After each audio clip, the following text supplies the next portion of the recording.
Hello everyone and welcome to my review for Sonic Chaos. It's the first Game Gear game I'm looking at here. So I decided I was not going to do reviews of Sonic 1 or Sonic 2 on the Game Gear. I don't care enough to do that. I played the original versions on the Genesis, and that's the version everyone's going to play. No one's going to go and play the freaking 8-bit version, so I'm not playing them. What I will play for 8-bit is Sonic Chaos, which is its own original Game Gear game. Now, Sonic Chaos is also called Sonic and Tails in Japan, which I actually like that name. I think that's a really good name, by the way, Sonic and Tails. It's a good name for a game, but Sonic Chaos is also alright. It's also funny looking back at it now, knowing that Chaos now has another meaning in Sonic. But it came out in 1993. November 1993 to be exact, and it predates Sonic 3. So this is after Sonic 2, and yeah, it's our first original Game Gear game for the Game Gear. So what is the plot of this game? Very simple. Eggman just steals one of the Master Emeralds, and he wants to use it to take over the world. That's it. It's very bare bones. There really is no plot for this game. It's very bare bones. I should say also that it is 6 Chaos Emeralds, so we're still without a 7th. Even though in Sonic 2 we established it's 7 Chaos Emeralds. Okay, so the gameplay. Let's talk about the gameplay of this game. It is very similar to just regular 2D Sonic. You know, if you played a 2D Sonic game, it follows that same format in terms of gameplay, in terms of controls, you know. It is very much similar like that. Yeah, nothing too crazy in that aspect. Sonic is slower though. That's definite. He is definitely slower in this game than he is in like a Genesis game, which I guess is because, I mean, you could make the excuse, well, it's a lower powered, you know, thing on the Game Gear. This was also on the Master System as well. They used to port the Game Gear games to the Master System, so technically you could play them on console, but it was the Master System, and everyone was with the Genesis at this point, right? So, you know, not really, but you could do that as well. So it is a less powerful console that this was on, so you could make that excuse, I guess, but he's just slow. He really is just slow. He has a lot of the bad platforming mechanics that he is known for, where if you just try to turn him around, he'll move. Like, he doesn't come to a complete stop when he jumps. He still moves forward a bit. He has that problem with them, which is a big problem for me, you know, especially in a platformer. You know, having your character not be precise, you know, and he kind of moves a bit when you don't want him to is stupid and not good for a platformer. So he does have that as well. Something else is he does remain in ball form much longer than he does in the Genesis games. I have noticed that he remained in, like, you know, like the ball form much longer, which is both a blessing and a curse, because if you're trying to, you know, go super quick, you know, like, oh, you have a longer time, but if you're also trying to get out of a situation, well, you're SOL, you know. Something I think is dumb is the coins. So as we know in Sonic, when you get hit, the coins scatter about, right? You lose your coins, but they scatter about, and you can, you know, go pick them up again. They don't do that in this game. In this game, it doesn't matter how many coins you have. You could have 90 coins. You get hit, you lose all your coins immediately, and only 2 remain for you to catch. That's the dumbest shit I've ever heard. Even if you don't want me to catch 90 rings, okay, at least have 10, right? 10, 15 rings or something pop out of me so I can at least go catch them and get some sort of, you know, shield protection, but it's only 2. So that's absolutely dumb. Sonic has the spin dash as a special move for this one. He also has the super peel out from CD. So he's got both of those as like his little, I guess, special abilities in this game. Tails, because you have, hence the name in Japan, Sonic and Tails. You have 2 playable characters, which is Sonic the Hedgehog and Tails. Tails is just like how he is in Sonic 3. There is no difference. He's just like how he is in Sonic 3. The regular boxes are found, you know, where you can get like the speed shoes or the 1-up or the shield, and all that is there. But there is one that is exclusive to this game, which is Rocket Shoes, which you can see kind of on some box art and stuff. Sonic on Rocket Shoes. So that is an exclusive in this. There are pogo springs that are found in certain levels you can bounce on. They're like they're fine. I don't have a problem with them. You really just use them to get to one place and you can jump off them. They're just whatever. I wouldn't necessarily say that they're the gimmick of this game, because they're like on the box art. It's Sonic on the Pogo, but you don't use them that much. You really don't. There are certain platforms where it's like you have to run. Like if you stop on these platforms, you fall through them like down, right? So you have to run across these platforms or you fail. That's an interesting idea. I think that can work, but this game was hit or miss with how it did it, I would say. So the levels in this game, each level has 3 acts and the final one is a boss. There is no checkpoints in this. None of the levels have checkpoints at all. If you die, you restart from the very beginning. For a Sonic level, no, don't do that. That's absolutely awful. Considering how some of these levels go, not having any checkpoints was a dumb decision. There is a way that you can hack this and not lose any lives and have unlimited retries. So I played this on Sonic Origins, right? So if you're playing this on Sonic Origins, which is probably how you're gonna play it in modern day, the hack is you can pause the game and there's a save option and you can save. So what I did is at the start of every level, I would just save, and every time you die, you click load and you go load right back to that previous save, and it's like you didn't lose anything. So that's what I did. So that's why I had infinite retries, because if I didn't do that, I would have crashed out and died on like level 2, you know, right? Like would have got real bad. So anyway, the levels. We have Turquoise Hill. This is standard greenery zone, really. You have a Gigalopolis zone. It's just like Starlight City, really. That's what it is. Sleeping Egg Zone is... it's okay, you know? Like, this is, I think, when the game started to really start to amp up difficulty already in, like, Zone 3. But you got, like, breakable objects. Like the floor, and then there's these breakable... like ceilings that you can burst through. This is the introduction. This level is when you first get introduced to the Pogo Spring is in this level.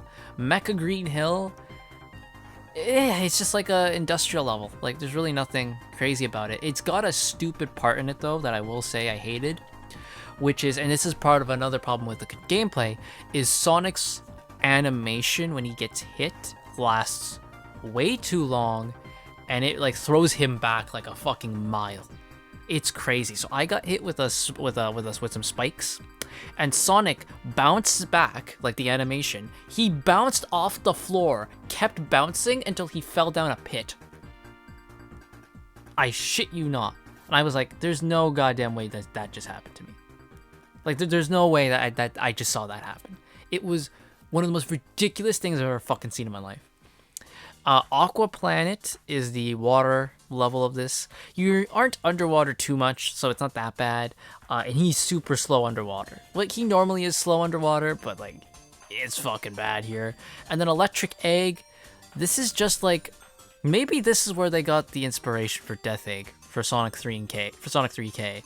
Because this just isn't fun. This is just a hard, unfair level. Like, there's unfair things in this fucking level. It's like, how am I supposed to beat this? Like, it genuinely got frustrating at times. It really, really did. So then we have the special stages. So to enter a special stage, you have to get 100 rings in a level, and that's it. You don't have to go past the signpost. There's no big ring rating for you.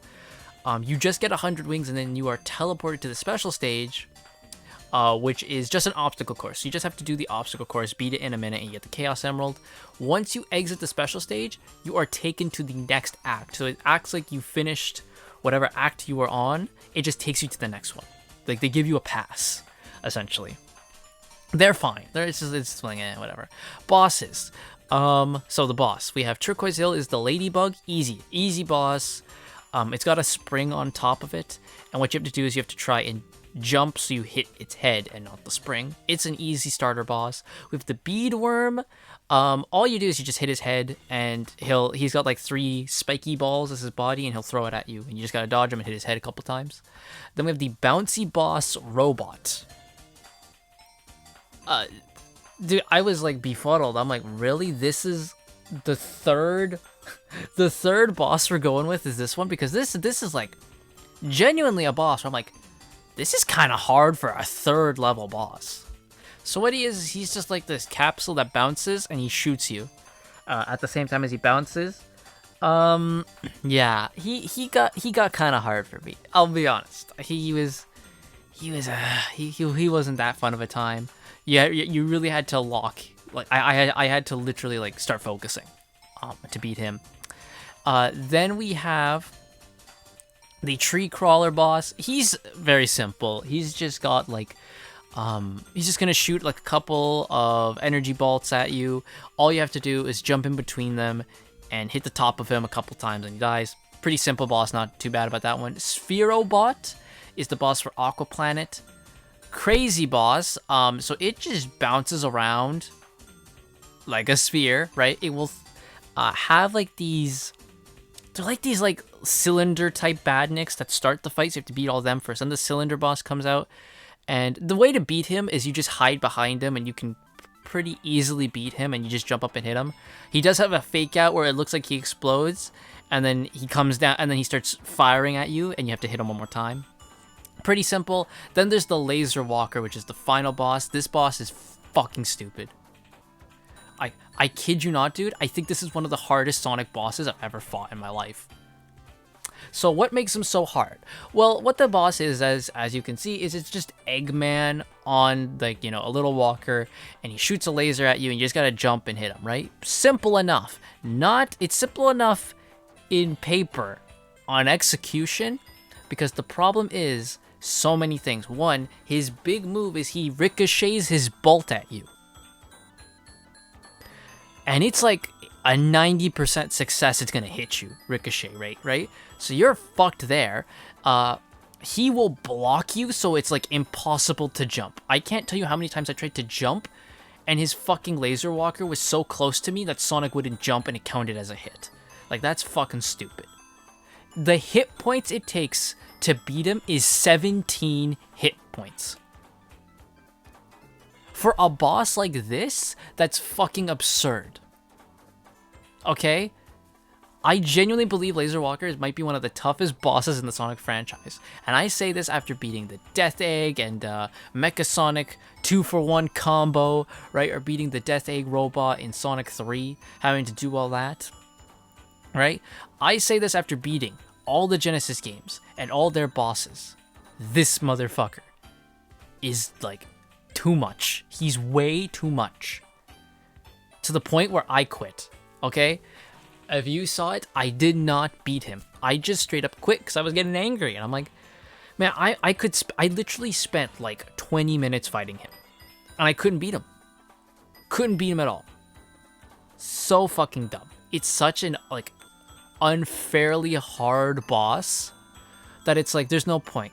I mean, all that was just beat him and then the game's over. So I counted as like I played the game. I played the full game essentially. So I counted that. But yeah, Laser Walker, dumbest fucking boss, really fucking hard. Yeah, not fun. And I should say, to get to the boss, you do have to go through like a bit of the course to get to the boss, right? The problem is that there's no checkpoints. So in the Genesis games, what they do is they put a checkpoint right before the boss. So if you die with the boss, you just go right to the checkpoint. You don't have to go through all that level again. Not this time, motherfucker.